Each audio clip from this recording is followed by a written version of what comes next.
आपने कभी सोचने की कोशिश जरूर की होगी कि आखिर मृत्यु के बाद क्या होता है। जिसे माना जाता है कि यह अंत है, असल में वही एक नए अध्याय की शुरुआत है। ये केवल एक हिस्सा है उस आत्मा के अनंत सफर का जिसका अंदाजा लगाना भी हमारे सोच के परे है। पर इसी सफर को हमारे ग्रंथों में और पुराणों में समझाया गया है और आज उसी सफर को हम आप तक पहुंचाएंगे गरुड़ पुराण के जरिए।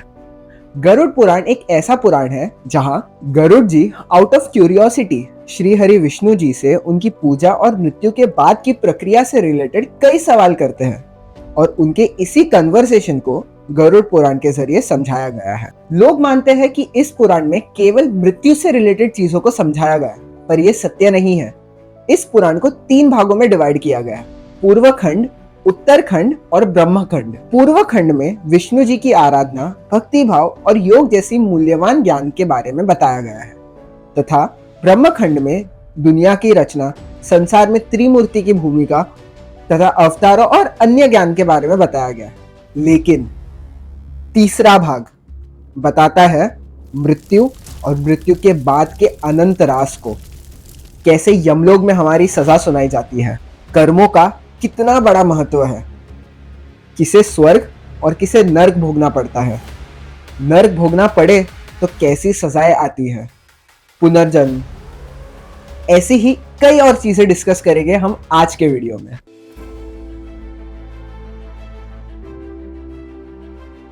जब मृत्यु का समय निकट होता है और हमारे शरीर से आत्मा का निकास होने वाला होता है, तब आत्मा बहुत झूंझती है उस शरीर को छोड़ने के लिए।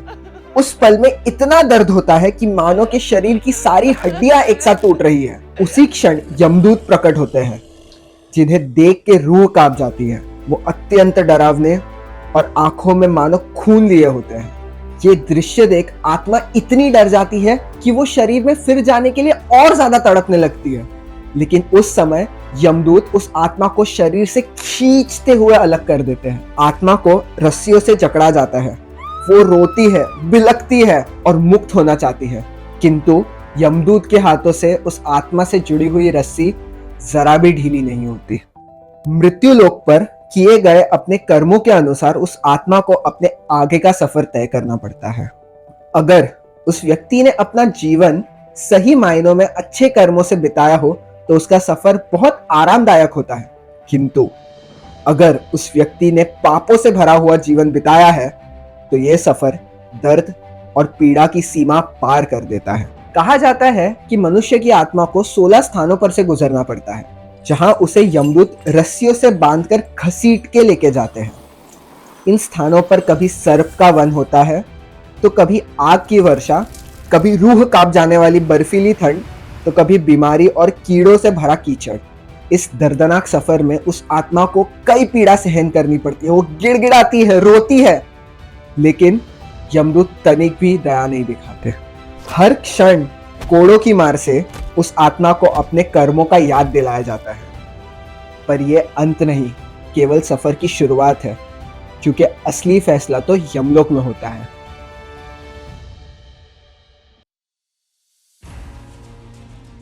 यमदूत आत्मा का सफर शुरू तो कर देते हैं, किंतु दिक्कत यही है ना कि यह बस शुरुआत है।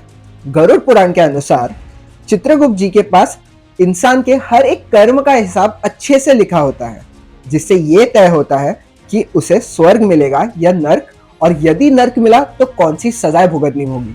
यमलोक के द्वार में 4 दरवाजे होते हैं: पूर्व, पश्चिम, उत्तर तथा दक्षिण। पूर्व द्वार से उन आत्माओं को जाने की अनुमति होती है जिनका हृदय स्वच्छ हो और जिनका मन साफ हो। इस रास्ते पे उनको तनिक भी परेशानी या पीड़ा का अनुभव नहीं होता। वो सुंदर बगीचों और फूलों के रास्तों से गुजरते हैं। पश्चिम का रास्ता संतों तथा विद्वानों के लिए होता है जिन्होंने अपने जीवन में ब्रह्मचर्य अपनाया हो तथा अपने कर्मों और दायित्वों को पूरी निष्ठा से निभाया हो। इनके लिए भी सुंदर और आरामदायक सफर का प्रबंध होता है। जिन्होंने अपने जीवन में दान और सेवा भाव से दूसरों की सहायता की हो तथा वो व्यक्ति जिसकी मृत्यु किसी तीर्थ या पवित्र स्थान पर हुई हो, उन्हें उत्तर द्वार से जाने की अनुमति होती है। इस रास्ते पर भी आत्मा को तनिक भी पीड़ा नहीं होती। लेकिन अंत में आता है दक्षिण द्वार, और ये उन आत्माओं को दिया जाता है जिनका जीवन पाप में डूबा हुआ हो, जिन्होंने बुरे कर्म कर ना जाने कितने लोगों को दुख या मृत्यु के द्वार पर ढकेला है। इस द्वार पर कर्मों का हिसाब करने के लिए धर्मराज के क्रूर अवतार यमराज खड़े होते हैं। गरुड़ पुराण के अनुसार हर वो पाप जो मनुष्य धरती लोक पर करता है उसके लिए एक सजा यमलोक में जरूर होती है।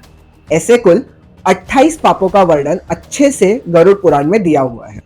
आइए जानते हैं ऐसे ही कुछ क्रूर दंडों को। महारुरावम। ये सजा उन आत्माओं को मिलती है जिन्होंने दूसरे के हक पर अपना अधिकार डाला हो, जैसे कि जमीन या दौलत, तथा जिसने अपने फायदे के लिए दूसरों का नुकसान करवाया हो। इसमें उसे जहरीले सांपों और अन्य जहरीले पशुओं के बीच फेंक दिया जाता है, जहां उसे उनके जहर से उतनी बार मरना पड़ता है जब तक उसकी सजा की अवधि समाप्त नहीं हो जाती। आत्मा पर एक भी ऐसी जगह नहीं छोड़ी जाती जहां जहर जाना बाकी ना रह गया हो। तामिश्रम। ये सजा उनको दी जाती है जिन्होंने चोरी या डकैती से अपना जीवन चलाया। इस नर्क में आत्मा को बांध के कोड़ों और लोहे से इतना मारा जाता है कि उसकी चमड़ी उधेड़ दी जाती है ताकि शरीर लहूलुहान हो जाए, और यदि बेहोश हुए तो होश में आने के बाद फिर से इस सजा को चलाया जाता है। कुंभी पाखम। जो लोग अपने मजे के लिए दूसरों को नुकसान पहुंचाते हैं उन्हें यह नर्क में भेजा जाता है। इस नर्क में एक बड़े से बर्तन में खौलते हुए तेल पकाए जाते हैं और उसी तेल में उस आत्मा को कई बार जलाया जाता है। वो आत्मा चीखती है, चिल्लाती है, किंतु तनिक भी दया नहीं दिखाई जाती। प्राणरोधम। इस सजा के पात्र वो होते हैं जिन्होंने भोले भाले पशुओं को मारा हो या उन्हें खाया हो। इस सजा में उस आत्मा को मार मार के टुकड़े किए जाते हैं, जिसमें वो समझ ही नहीं पाती कि किस समय उसका कौन सा अंग कट गया है और किस तरह उस अपार दर्द को सहन करे। वो कुछ समय बाद वो टुकड़े फिर से जुड़ जाते हैं। तब इस प्रक्रिया को वापस किया जाता है उसकी अवधि समाप्त होने तक।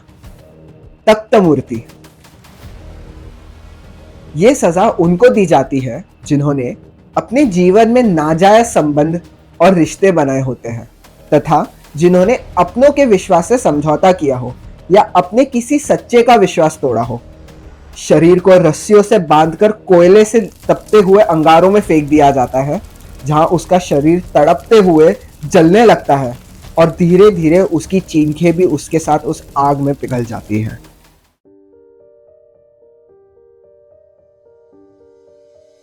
जब हम पृथ्वी पर कर्म करते हैं तब मनुष्य के मन में स्वर्ग या नरक का भय नहीं होता। जो अच्छा कर्म करते हैं वो अपने अच्छे संस्कारों और धन पर विश्वास रखते हैं तथा जो बुरे कर्म करते हैं वो अपने अहंकार और बल में डूबे होते हैं।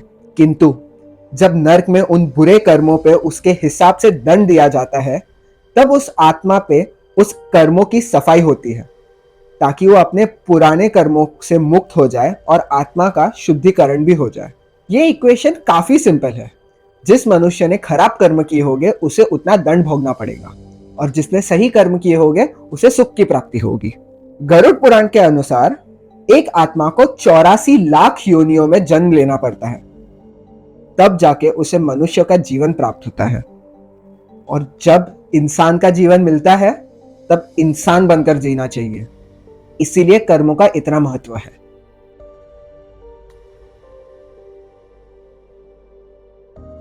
जब आत्मा अपने कर्मों के अनुसार यमलोक में सुख या दुख की प्राप्ति करती है तब उसकी शुद्धि भी होती है ताकि उस आत्मा को स्थिर बनाया जा सके अगले जन्म के लिए। जब इंसान अपने पिछले जीवन काल के कर्मों को इस जीवन काल में भोगता है तब वो अगले जीवन काल को भी लिखता चला जाता है, क्योंकि शरीर बदलता है, आत्मा नहीं। महर्षि पतंजलि के योग दर्शन के अनुसार जब आत्मा को नया शरीर मिलता है वो जाति, आयु और देश काल से जुड़ा होता है। एग्जाम्पल के तौर पर अगर आपने ऐसे कर्म किए हैं जिसका फल आपको मछली के रूप में मिलने वाला है तो यह योनि मछली की जाति हो जाएगी, देश काल जल हो जाएगा और मछली का लाइफ स्पैन 3 से 4 साल होना ये आयु बन जाता है। इस प्रकार अलग अलग योनियों में कर्मों के आधार पर फल मिलता है। गरुड़ पुराण तथा भगवद गीता के अनुसार जिस चेतना में मनुष्य अपना देह त्याग करता है, हाई चांसेस है कि अगला जन्म उन्हें उसी चेतना का मिले। जैसे कि अगर कोई विष पीकर देह त्यागा तो वो सर्प की योनि में जन्म लेगा। तो दोस्तों, गरुड़ पुराण हमें ये सिखाती है कि हमें अपने जीवन में अच्छे कर्म करते रहने चाहिए। आत्मा का सफर यही कर्म तय करता है, और अगर हम सही रास्ते पर चलेंगे तो हमें अपने मनुष्य जन्म की परिभाषा समझ में आएगी। अंत में, अगर आप गरुड़ पुराण को नहीं भी मानते तो भी इंसान होने के नाते इंसानियत दिखानी चाहिए, क्योंकि वही हमें अन्य पशुओं से अलग करती है। ऐसे ही अन्य पुराणों के तथ्य या अलग अलग भगवान के कथाएं जानने के लिए सब्सक्राइब करें पौराणिक चैनल को। मिलते हैं अगले बुधवार ठीक 9 बजे। तब तक के लिए हरे कृष्ण।